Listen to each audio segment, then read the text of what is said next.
It's great to be here to speak directly to the woke mob. The liberals have basically made up this whole agenda that guacamole is made of avocados. It's not the truth. TikTok tee off. This is it. Scubbity bobo, scubbity dog. Moving Wisconsin forward, one joke at a time. This is Kristen Bry with As Goes Wisconsin. Yada, yada, yada. Hello, Wisconsin! So we're back to this question. Are more guns in schools going to make schools safer? Because according to two Republican lawmakers in Wisconsin, they think yes, or at least that it should be left up to each school district to make that call. 844-967-2789. How do you feel about trying to make schools safer by putting more people in schools who are armed? And also, second follow-up question to that, breaking news this morning, the DNC in 2024 is going to be in our neighbor to the south, Chicago, while the RNC is in Milwaukee. So good for the Midwest, but I have to imagine that a lot of people this morning that live in Milwaukee are a little like, really? Really? How do you feel about that, Jane? Either. Both. I guess I'm not surprised. I'm seeing things on Twitter that people are annoyed that Atlanta or some other more southern city was not chosen because it's both conventions are so middle Midwest now. So I guess we get to go, no. I'm not sure. Yeah, I don't know. I don't know if it's bragging rights. I mean, certainly if any of us have any want or desire to go to the DNC, it's a lot easier for those of us in Milwaukee to drive to Chicago and not have to deal with getting a hotel at night. And so because those, if I have any recollection to what hotels were looking like in Milwaukee in 2020 before everything got canceled, that's going to be expensive. But yeah, I certainly saw some people already who were reminding everyone that we, you know, the DNC had the opportunity to potentially just immediately announced that 2024 was going to come back in Milwaukee after we had gotten so slighted. Is that the word I want to use? That's the word we're going to use for the radio, at least, because of the pandemic. And so, but you know, the Midwest, there's a lot of swing states in the Midwest. And so I can understand between Michigan and the Wisconsin, certainly Illinois is a stronghold, but I don't really know what goes into those decisions. I would say selfishly, the ability to, if there's an opportunity for civic media to be at the DNC, just like there any opportunity for us to be at the RNC, to interview people and to be in the middle of it without having to get on a plane, I'm kind of happy about that. But yeah, the bigger strategy behind everything, I never really know how much that kind of stuff plays into what the vote count is at the end of the day. 844-967-2789, taking your calls on whether or not more guns in schools is the answer to making things safer. Todd from the Chicago area joining us. Thanks, Todd. What do you want to say? Hey, so there was a study a few years ago by a couple of professors that found that when they interviewed mass shooters, the motivation was to take out who they thought was like hurting them, and they didn't plan on making it out alive. So they're not mass murders, they're mass murder suicides. So putting more guns in schools just makes it a bigger target, guaranteeing they won't make it out. That's really interesting. And I guess, not that I'm playing devil's advocate, because I certainly do not agree with this, because I think there's lots of studies that show more guns, whether it's in schools or not, don't necessarily make people safer. But I think it's the argument maybe being that the shooter would kill less people if they were taken out faster by someone who happened to be ready and armed. But that's interesting what you said. Thank you for the call so much. But I actually, go ahead, Jane. I want to say that, and correct me if I'm wrong, but it's my understanding that at the Covenant school shooting in Nashville, there were two staffers there who were armed. Yes. So we already had an instance where we had more guns in the school and it did not keep them safer. And look back to Uvalde. We had half the police force who Sitting were outside. afraid to confront the gunman.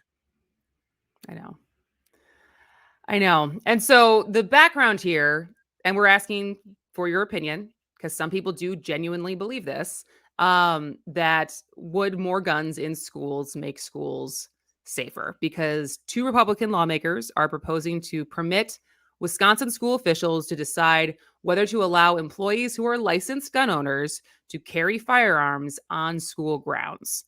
Now, we're talking about this because it's been proposed. Governor Evers has already pledged that he would veto this, so it's not something that is likely going to happen in the next 4 years, 2 years at least. But the representatives are Scott Allen, who's in the Assembly of Waukesha, and Senator Corey Tomczyk.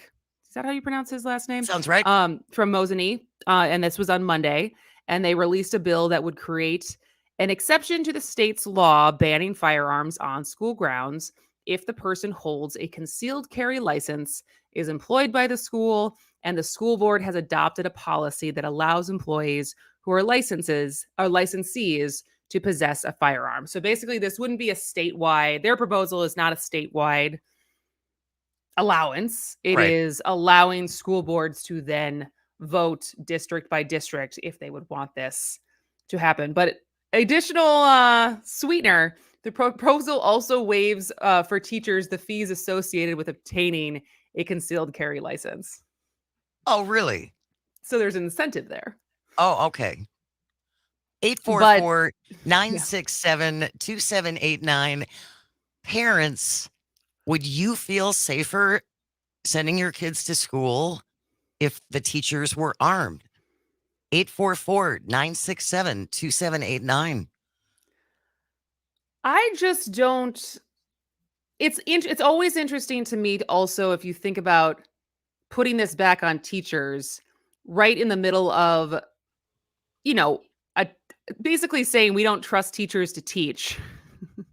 We don't trust you to your pick up books. curriculum. Right. We don't trust what books you're picking, but we trust you with a gun around our kids. That's fine. Yes. But all this other stuff that you're actually licensed and educated to do as far as teaching, we need a little bit more oversight there. We need a little bit more parental control there. Yeah, you And can't be so trusted.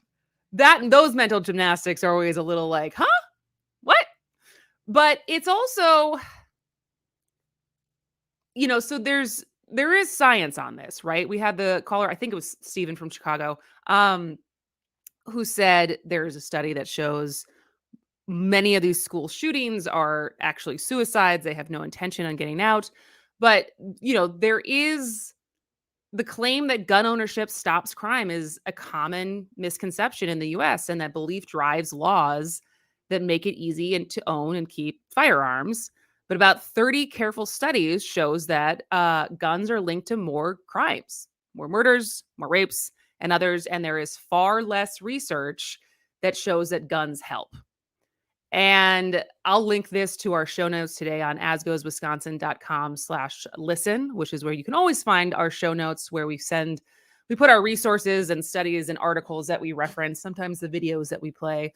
But I just think it's interesting because it's so far down the list whenever Marquette Law School polls Wisconsin on gun legislation, support mandatory background checks, 79%. Support red flag laws, 81%. Support raising the minimum age for gun purchase to 21, 56%.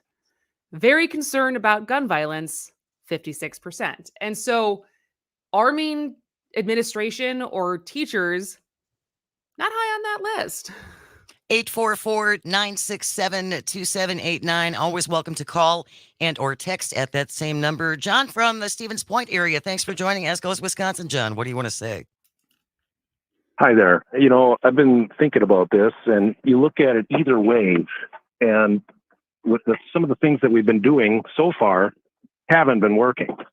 So, if the federal government were to allow or permit monies to go to the school districts in the United States where they could hire retired military, Marines, Navy, Air Force, whatever.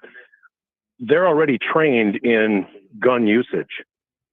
If you were to have them hired in these school districts, you could get a lot of them because there's a lot of retired military out there. I'm sure they'd be more than willing. They've taken an oath to protect the country. They'd be more than willing to help protect the kids. It might deter future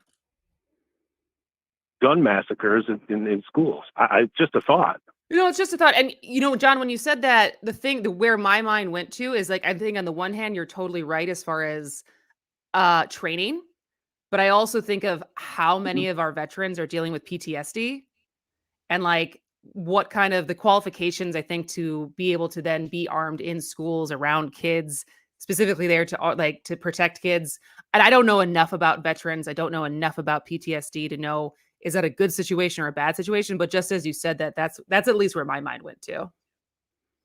Well, and that's a very valid point. You would obviously have to have some vetting of the military that want to sign up or are applying to do this.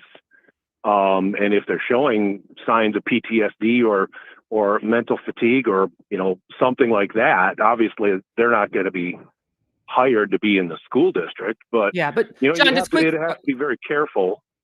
So you're not for teachers and administration who work at the school to necessarily be armed, though. You think it should be someone else who has more training?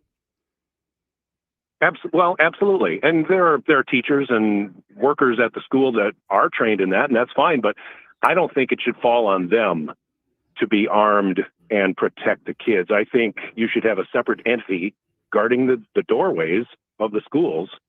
They wouldn't have to be patrolling the halls. I mean, they could, but if you have them at the doorways, yep, you'd be pretty much covered.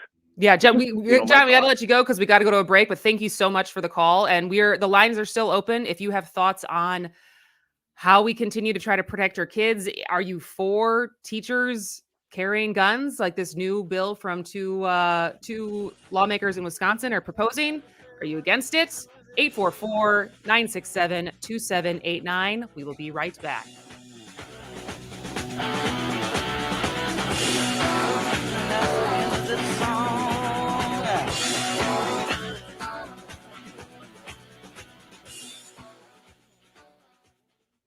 If you're living with chronic pain and have yet to find relief, Select Pain Care of Milwaukee may be able to help.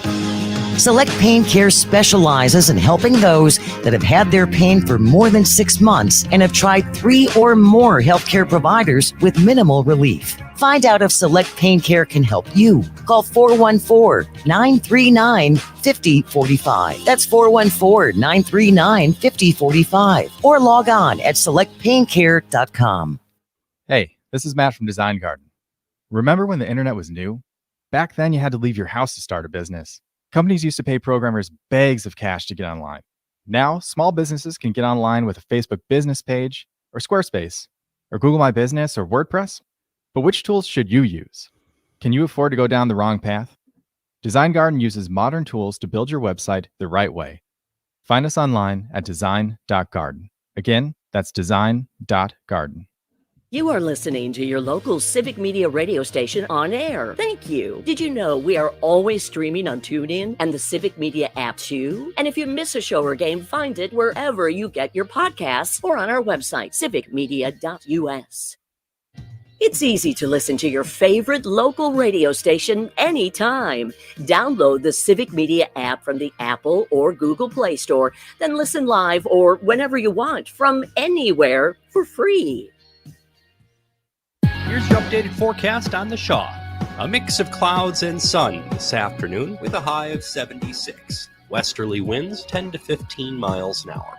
Lows level off around 55. Tonight, clear skies. High temperatures reach up to 80. Tomorrow, bright sunshine expected. Temps well above average Thursday and Friday with highs from the mid-70s to the upper 70s. For Civic Media, I'm meteorologist Eric Height. Currently, it's 68 degrees. The Shaw 101 FM. Brookfield's choice for News Talk Radio. Streaming 24/7 at WAUKradio.com. I want to be in the headlines.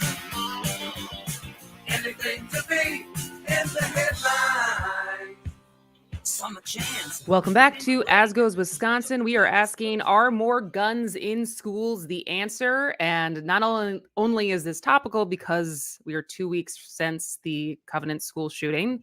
We obviously had another shooting yesterday that happened at a bank, but more proximity to Wisconsin. 2 Republican lawmakers proposed yesterday to permit Wisconsin school officials to decide whether to allow employees who are licensed gun owners to carry firearms on school grounds. Now, Tony Evers has already said that he would veto this, but it begs the question as far as where people stand on this issue in Wisconsin right now, which is why we're asking you on, is this the next best thing that we can do versus other more popular legislation, at least when you look at polling? 844-967-2789. You can call and or text.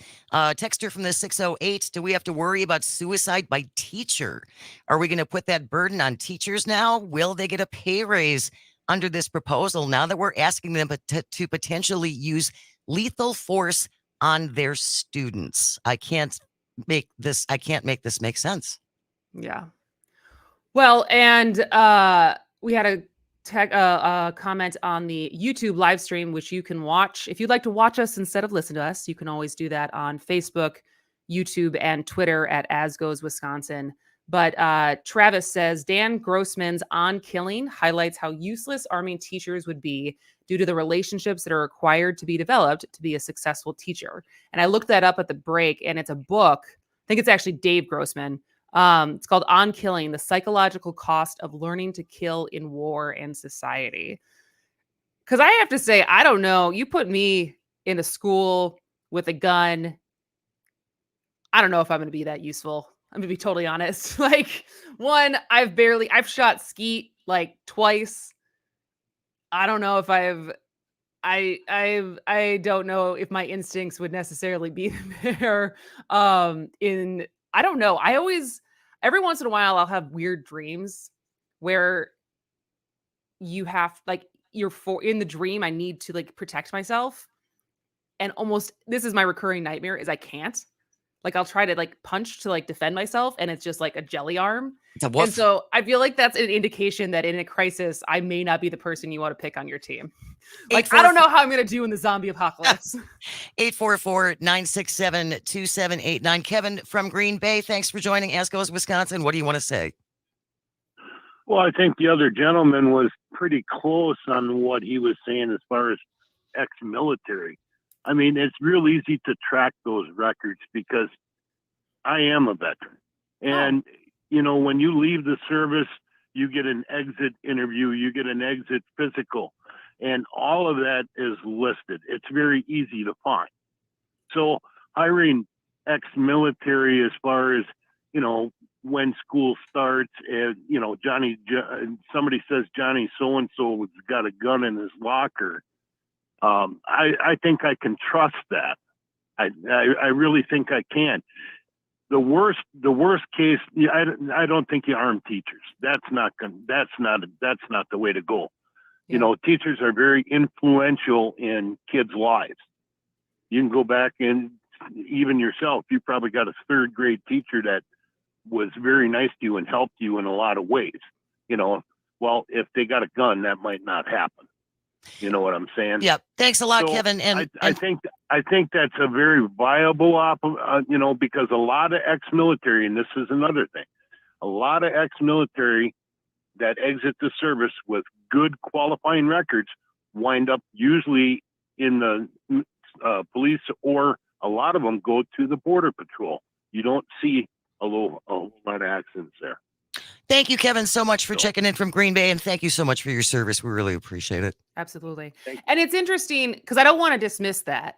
I still want to say that I feel like there's other things we could do before that. Also, largely also because of actual practicality of someone who is a highly trained military personnel who's now a veteran, because on most days, on most school districts, they would have nothing to do. It's as common as as way too common Right. as shootings are in schools when we look at the nation as a whole, and it's tragic every single time it happens. If you think about every school district, elementary school, middle school, high schools across every city, every state, every county, like that is a lot of people who on most days don't have anything to do. And is that the best use of their training? 844-967-2789. Texter from the 414. Can anyone think of where having a gun prevented a killing? The police have guns and unfortunately they get killed. Some schools were already armed and killings still happen there. As a society, until we find out and try to solve the anger that causes someone to do this, will anyone be safe in school or anywhere else? Well, there was one case, and now I'm, of course, forgetting the details. There was something last year, I think, where there finally was a case that was like a good guy with a gun stopped a bad guy with a gun. And some people really wanted to hold on to that scenario. As the example. The example of when it works. And I don't know. It's hard because I just wish we would at least try the universal background checks and try the red flag laws. And in the cases where people's Second Amendment is infringed, that could go to court and they could figure it out. But as far as at least trying to keep the people in their lives know that they should not have access to firearms because they are dealing with stuff, it just feels like that's a no-brainer. Should we not try that first? Well, and to hear that lawmaker in Tennessee after the school shooting there say, yeah, we're not going to fix this. We're just not going to fix this is surrender. All right. Well, we got to take another break. But if you would like to let us know if you think guns and teachers are the answer, 844-967-2789, because there's a proposal in the Wisconsin legislature that wants to potentially do just that. This is As Goes Wisconsin.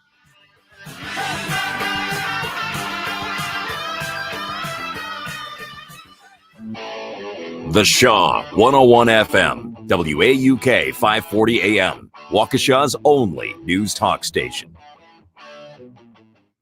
CBS News Brief. Police are still searching for a motive in yesterday's mass shooting that killed 5 people at a bank in downtown Louisville, Kentucky. University Health's Dr. Jason Smith. We still have one in a critical condition from yesterday. One has been upgraded to stable, and we still have the remaining people that we admitted yesterday in the hospital. 25-year-old shooter was killed by police. President Biden weighs in on a decision from a Texas judge to invalidate FDA approval of a commonly used abortion pill nationwide. My thoughts are it's completely out of bounds what the judge did. A Florida school district removed a graphic novel based on Anne Frank's diary, claiming portions relating to sexual orientation and other topics were not age appropriate. The American Library Association's Deborah Caldwell-Stone. The vast majority of people do not support censorship and want publicly funded libraries reflect the lives and experiences of everyone and not just a vocal minority. CBS News Brief. I'm Deborah Rodriguez.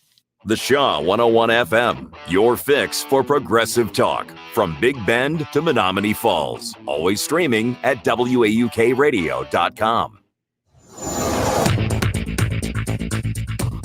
For Civic Media, I'm Jane Matnair. Here's what you need to know. After 86 years of serving students, Milwaukee's Cardinal Stritch University is closing at the end of this spring semester. President Dan Schultz citing falling enrollments, the COVID-19 pandemic, and an ongoing need for more resources. The school will offer some resources over the summer to help students who are close to finishing their graduation requirements, and is also working with other local universities for students who want to transfer their credits. About a third of undergrads at Cardinal Stritch are Pell Grant recipients, which are awarded to those who are most in need. If you do your taxes online, be careful that hackers don't steal your refund or your information. You want to file through a credible website or an app. Don't do your taxes on a public Wi-Fi network. And remember, the IRS will never send you a text or an email about your refund. I'm Jane Matnair. This is Civic Media News. Civic Media promised you something big to celebrate our new and still growing network of radio stations. When we announced the one-day $1 million advertising giveaway for Wisconsin businesses, you responded. Just wanted to echo your sentiments about the advertising. That's really a cool deal and really remarkable. $1 million of free advertising. Now, if you missed this chance to work with our team, go to civicmedia.us and click on the sponsorship tab. One of our local sales pros will get right back to you. civicmedia.us and sponsorship. Has your affordable care plan gotten too expensive? Then Jonathan Masterson from Healthcare Solutions team will help save you money on insurance with a plan you can change at any time to fit your budget for individual, family, or small business. Getting started with a quote is fast, easy, and takes less than 5 minutes. Call Jonathan Masterson from Healthcare Solutions team. 779-302-8363. 779-302-8363. Call today. Monday morning at 8, don't miss Under the Helmet with the Gravedigger, featuring legendary Gilbert Brown and Earl Ingram. Football, life, and fun. Earl, you've been driving a Yugo. They just gave you a brand new Ferrari with turbo boost. So enjoy it, brother. Under the Helmet with the Gravedigger, Gilbert Brown and Earl Ingram. Monday morning at 8 on the Shaw, 540 AM and 101.1 FM WAUK. I asked what kind of family she wanted. She said, a family like yours. Learn more about adopting a teen at adoptuskids.org. You can't imagine the reward. Brought to you by the U.S. Department of Health and Human Services, Adopt U.S. Kids, and the Ad Council.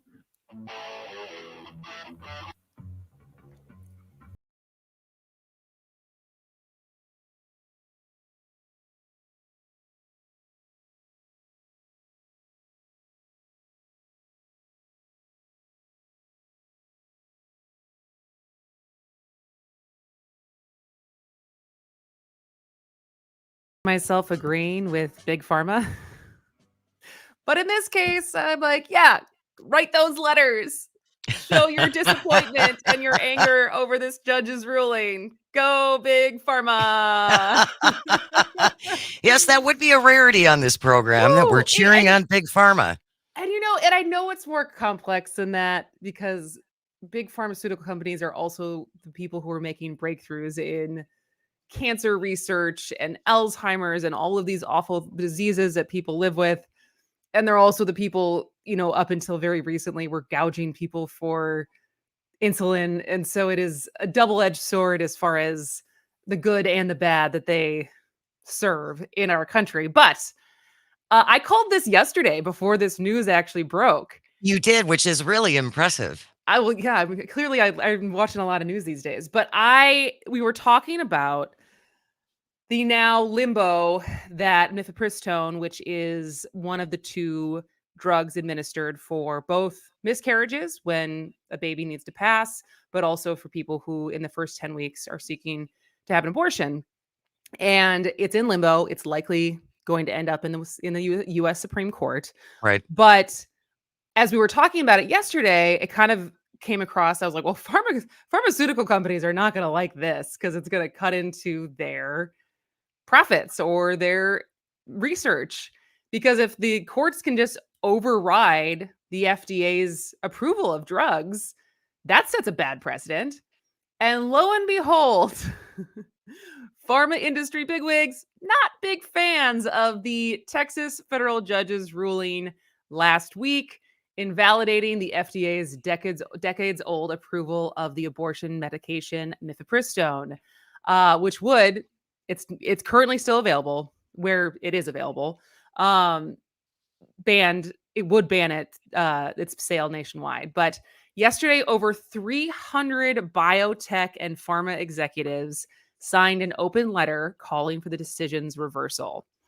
And the letter, so context, Judge Kaczmarek ruled on Friday that in approving the drug, the FDA, quote, acquiesced on its legitimate safety concerns in violation of its statutory duty, based on plainly unsound reasoning and studies that did not support its conclusions.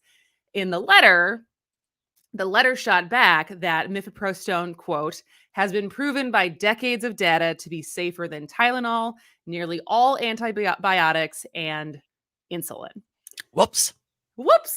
And so the letter basically states that if courts can revoke drug approvals without regard for science or evidence, or for the complexity required to fully vet the safety and efficacy of new drugs, any medicine is at risk for the same outcome as mifepristone.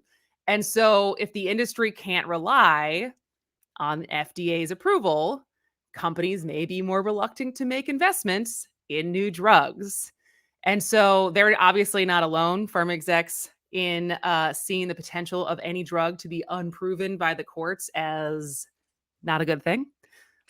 Legal experts have warned that controversial medicines like the HIV preventative medicine PrEP could be next. And so at least we got Big Pharma on our side, too, which is a pretty powerful entity. I gotta say, if you're going to have anyone on your side, if it's not the gun lobby, the Big Pharma company lobby is something. Yeah, you certainly have to admit that. And granted, they're doing this out of their own self-preservation, because if this is allowed to stand, this is going to set precedent where they can, again, mifepristone was approved 23 years ago. What's to stop them from going back 30 years and saying, you know what, I don't like this drug that you approved 30 years ago. Now we're just going to pull that. One judge gets to determine that is going to be pulled across the country. I know. And so what's interesting is on top of, like, in the wake of that news, the other thing that's interesting, again, not happening in Wisconsin necessarily, but some blue states are basically just stockpiling mifepristone now. Yeah.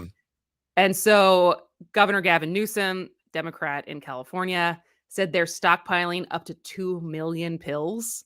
Massachusetts announced that it's already purchased 15,000 mifepristone pills to keep on hand, which is more than a year's supply of doses. Wow.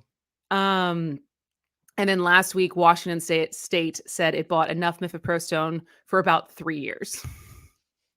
Okay, we're planning ahead. So some places are planning ahead, and then meanwhile, some clinics are saying that they will continue to prescribe mifepristone until the FDA tells them otherwise.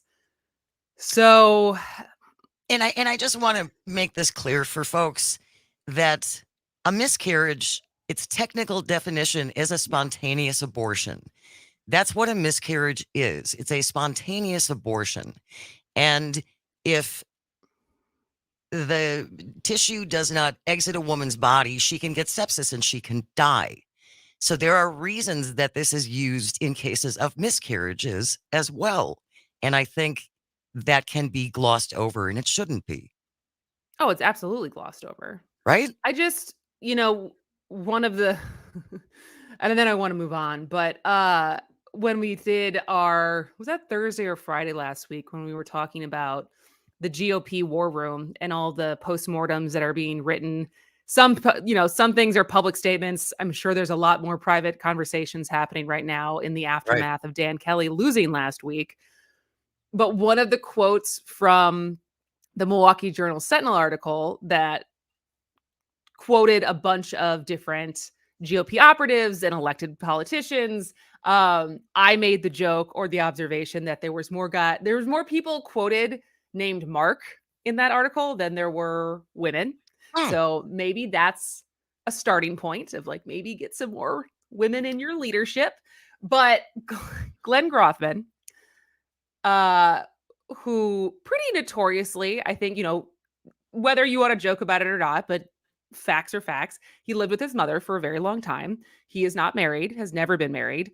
And he had some comment in there about not understanding when people see the ultrasound, and when they see that, being willing to go forward with an abortion. And all I could think is, like, when have you ever looked at an ultrasound that had anything to do with you? When have you not looked at just a picture of someone else's ultrasound? because this is clearly a man who's never been in a committed enough relationship that they were trying to have children for him to know anything at all what the experience of getting pregnant, having someone you love and care about and are in a relationship with getting pregnant and going through that process. I was like, what are you talking about? Let's see your OBGYN, license, and then we can talk. Yeah, it's we all like to opine on things on which we are not necessarily expert, and we can all have an opinion, but still, if I'm diagnosed with cancer, I'm going to an oncologist. I'm not going to a plumber. All right. Well, speaking of other crazy lack of empathy, lack of understanding GOP moves in the last week. So this one does not take place in Wisconsin. Thank God. Although it's a neighbor though, neighborish. It's neighborish, and it's not a far cry from the Waukesha School Board not wanting to give free lunches to students because they saw it as a handout and not taking personal accountability. Speaking of that, we're actually going to have Sarah Harrison's going to come back, as is Dave Dringenberg, two parents who have been very active in all of the things, not just the Rainbow Land thing that obviously made national news, but I think in general, the ongoing issues that a lot of parents have with the current Waukesha School Board and the decisions they're making. And so they're going to be here tomorrow because they have been doing a lot of work as far as press releases and trying to organize around this. So that's going to be tomorrow. But this feels like it's something that could happen here, but has not happened here. This happened in North Dakota. Nodak. Like Kodak. All right. Yeah.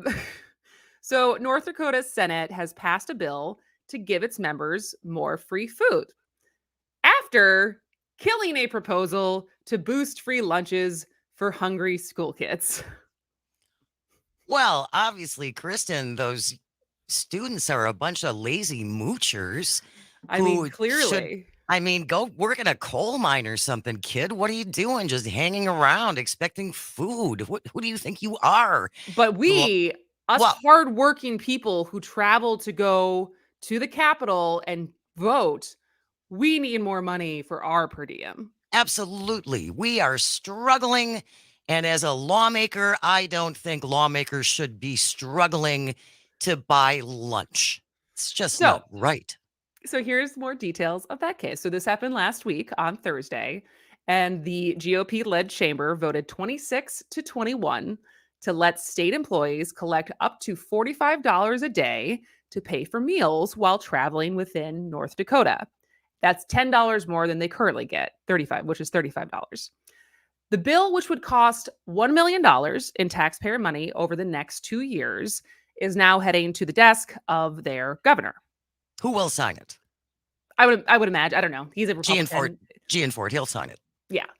And but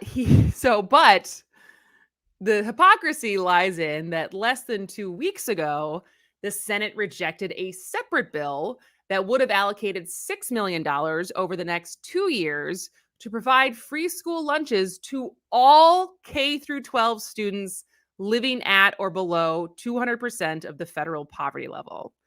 So this would expand on the federal program that already provides meals to students living below 130% of the poverty level. This is not unlike, I know that there is legislation and there is people, Representative Francesca Hong, Representative Christina Shelton, I think a couple others, who are also trying to work on something like this in Wisconsin as far as providing more free. I mean, this was part of actually Governor Evers' proposal for his budget. So there is some people who support this happening in Wisconsin. They voted on it in North Dakota, and it was voted down. It failed by a single vote. Oh, wow. So it was actually really close. But notably, 13 Republicans voted against the school meal proposal, but backed the reimbursement for state employees. Gosh, it's so unusual for people to be self-serving. And I'm just stunned that lawmakers would choose their lunch money over feeding children who are under 200% under the poverty level. Think about what that means. Because how expensive do you think lunch is in North Dakota?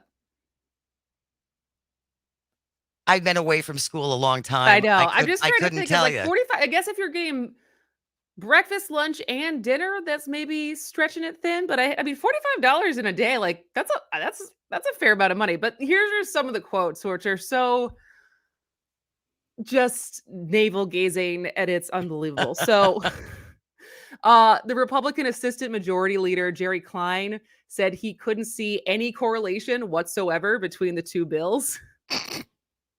Another state senator Mike Wobema cited personal responsibility for why kids shouldn't get free meals.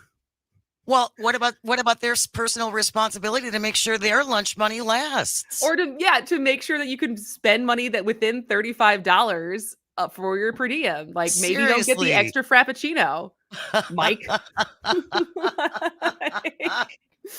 So he went on to say, yes, I can understand kids going hungry, but it is really the problem of, but is it really the problem of the school district?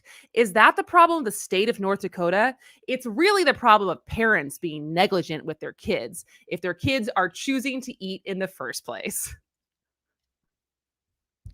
Boy, He sounds like a gem. It's got to be nice to go through life completely lacking in self-awareness. It must be a totally different reality to be able to live like that. As someone who's fairly anxious and like people pleaser, I bet it's a lot. I bet it's nice.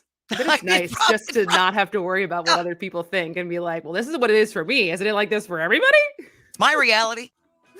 All right. Well, we'll do one more crazy backfire.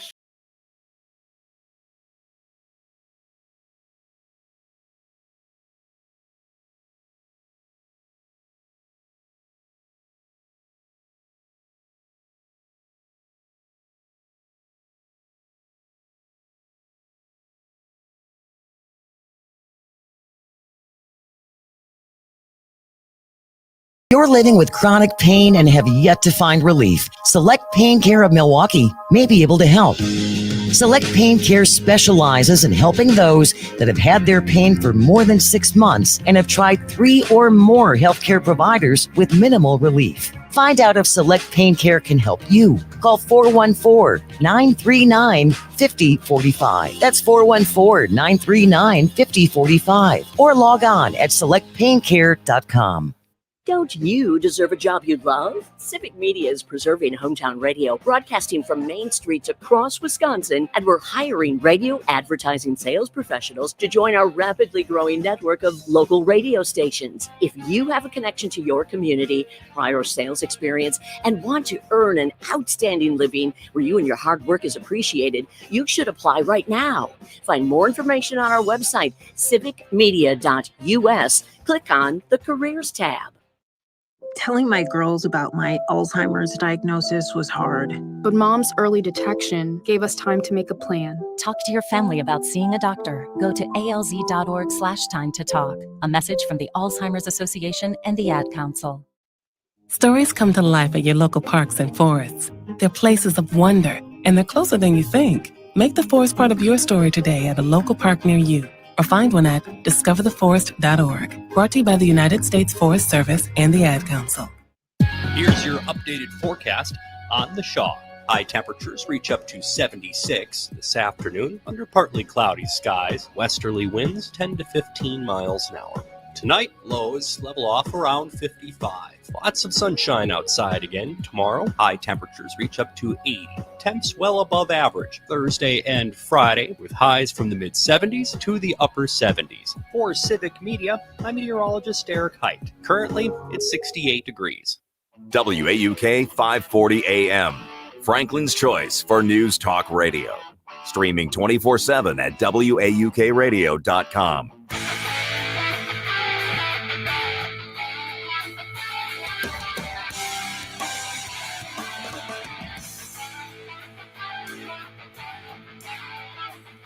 Welcome back to As Goes Wisconsin. I am Kristen Bry. She is Jane Madnair. Happy Tuesday. It is gorgeous out today. Incredible day. I'm trying to did you put your heavy coat away? Are you kidding? No. We still have this shovel by the side door. I Just in came home case. yesterday and Mike had like moved my sleeping bag coat closer to the garage. And I was like, is this being optimistic? I hope not, but we'll see. But I am certainly going to enjoy some of our weather today because I got to take Cliffy out this morning with no coat, Exciting. which And was you get very exciting. It's just fun to see everyone out, on bikes and dogs, and we're on scooters, and everybody's walking and running, and it's wonderful.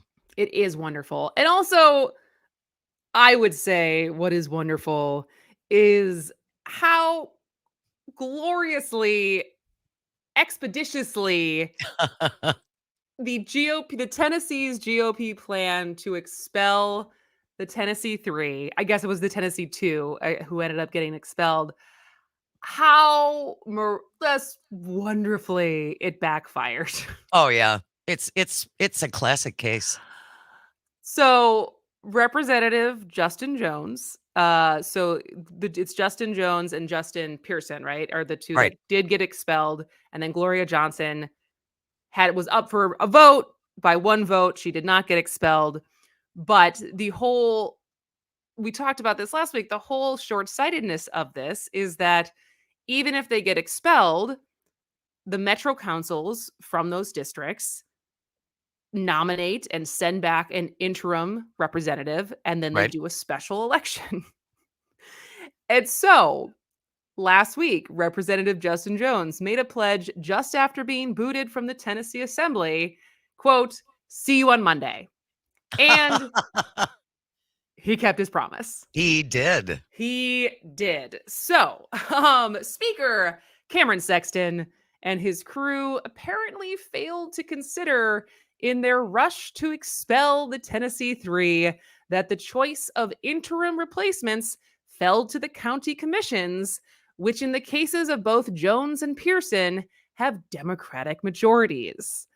That included District 52 in Nashville, which is what Justin Jones represents. And lo and behold, his expulsion did not go under the radar. In fact, it badly inflamed his constituents. Oh yeah. Especially young people. Yeah. People are fired up and ready to vote for him. And I would imagine when the special election comes, he will get even more votes than he did last fall. And so the Nashville council member, Kevin Roten, tweeted, "In my 8 years on Metro Council, I have never been bombarded with emails like this. I will vote to reinstate him. I have received almost an email every minute Wow. since Thursday asking me to reappoint Representative Justin Jones." Well, we played that clip last week from activist Olivia Giuliana, who basically said, this is not going to come around the way you think it's going to. You have just mobilized tens of thousands of young people, and they are ticked off. And the other thing I want to throw in real quickly that this has done is it's kind of turned the spotlight on Mr. Sexton. Now there's all kinds of questions about whether he actually lives in the district he represents. Ruh-roh. Uh-oh, that could be bad. Of course, nothing will happen to him. They let a representative who urinated in another person's chair stay. So obviously nothing's going to happen to Mr. Sexton, but it has shined the spotlight back on them, not necessarily in the most flattering of lights. Certainly not. But on top of that, yesterday, Justin Jones was unanimously elected as the interim successor for the vacancy of Tennessee House District 52. The whole process took less than 10 minutes. Government can move quickly. Look at that. And he basically went back, and we ran out of time to grab the audio from it, but he basically went back on the floor and in his preacher delivery, gave another speech of saying they tried to crucify democracy. This was on Easter Monday. Right. And here we are. And I haven't been able to confirm this yet, but I read somewhere that you can only be expelled once. Oh, really?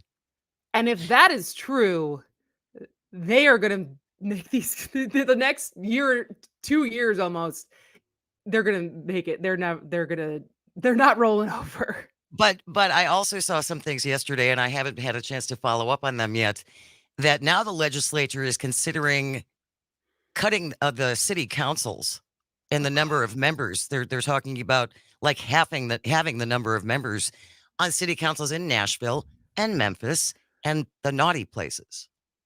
The two biggest cities in the state. Yeah. And it's just, I get the justification from the people who are in power because they want to hold on to power, which I don't think is right. It lacks integrity, but I get it. It's more of the constituents who, did we all just fail civics as far as how this is all supposed to work? As far as like, instead of changing your message and being responsible and accountable to your constituents, either to both the people who voted for you and didn't vote for you, as far as doing what's right, instead, let's just change the rules. Well, that seems to have been a pattern that's been around for at least a decade, right? And who knows? I mean, I'm not enough of a history student to know that, like, there's probably examples throughout history where this has always been the case because absolute power corrupts absolutely. But as far as just the inability to let go and willingness to do anything to hold on, including cut people's representation. Did you read any more about what would have to happen for them to be able to actually get away with cutting that? Because I was the first to, I had just seen the thing about only being able to expel representatives once per session, and knowing that this session just started, and if both Representative Pearson and Representative Jones are back there with there's no chance that they would get expelled again. The hell they would raise, and how they would certainly not be shutting up anytime soon. But I've only saw that in one place and have yet to be able to confirm it. Well, I think one thing we can guarantee is that when they come back, they're both going to be in really, really, really small offices. You get the closet under the stairs. They will join Gloria in the basement. Yeah. You get the one under the stairs. Have fun. All right. Well, when we come back after the top of the hour news, what CEO should have to do the job of their lowest worker? We'll take examples. Or what would your boss learn if they had to do your job for a day? 844-967-2789. That's 844-96-PARTY. Join us when we come back.